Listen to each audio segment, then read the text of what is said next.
I mean, you got to realize this hits hard because he's my brother. It's your brother. And I mean, this is Cain and Abel all over again. Look, so what are you doing, in fairness, what are you doing sleeping with your girlfriend? Man, Jerry, it's like this. They have a baby. Yeah, I know, Jerry, but it's like this. I tried to resist it, but 2 weeks ago, she just threw herself at me there with the little porn music. She's like, and wait, are you saying porn music or porn movie? The movie, the movie with the music. Got that music.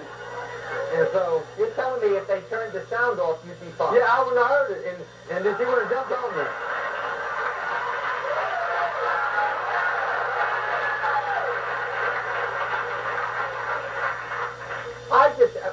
I don't mean to be cynical, but I'm having a hard time believing that you're telling me you're a man of God, which I totally respect, and you hear a little bit of music and that turns you into a sinner. Well, yeah, well, basically, but Jerry was like, I didn't have no sex for like a week.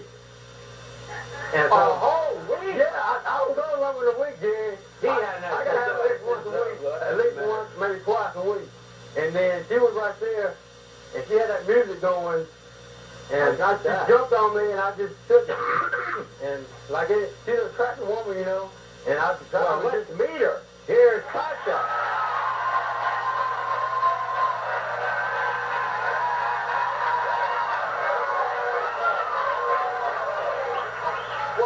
Why would you not come to me and tell me what's going on? Why?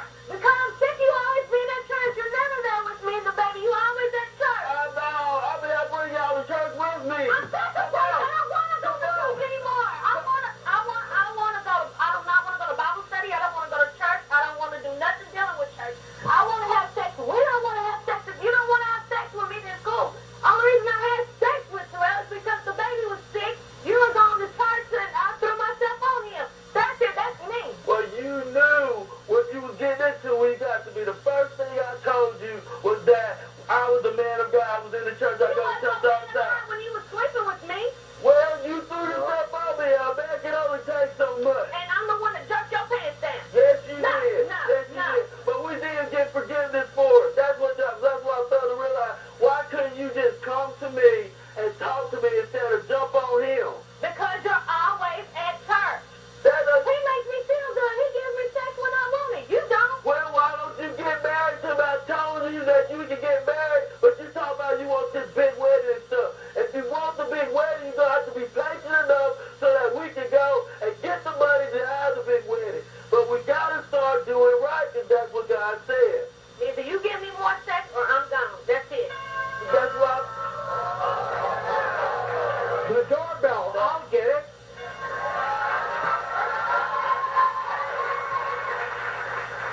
Oh, my gosh, it's the Reverend Schnorr.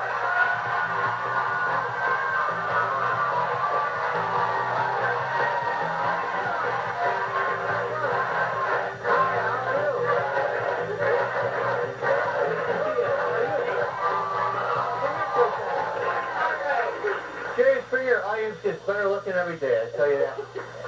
I gotta say, as a reverend on TV, I think it's my duty to tell everybody he's right. You should not have sex unless you're married.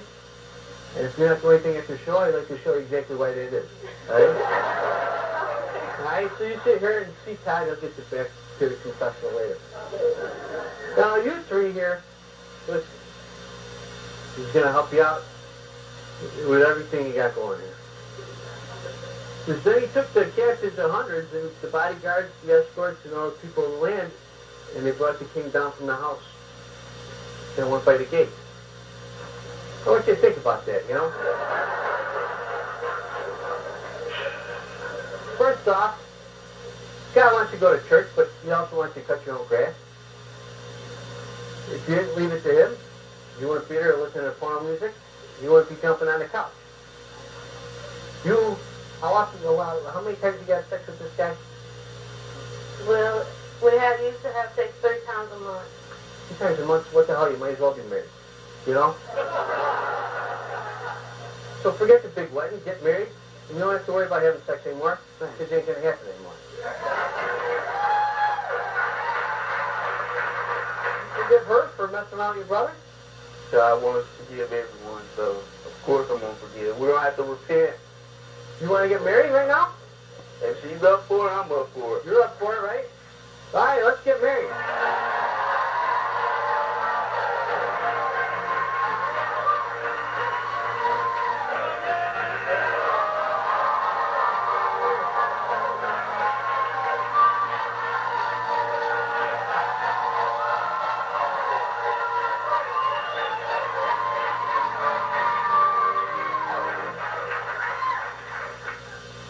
And you start asking forgiveness for that tie, all right?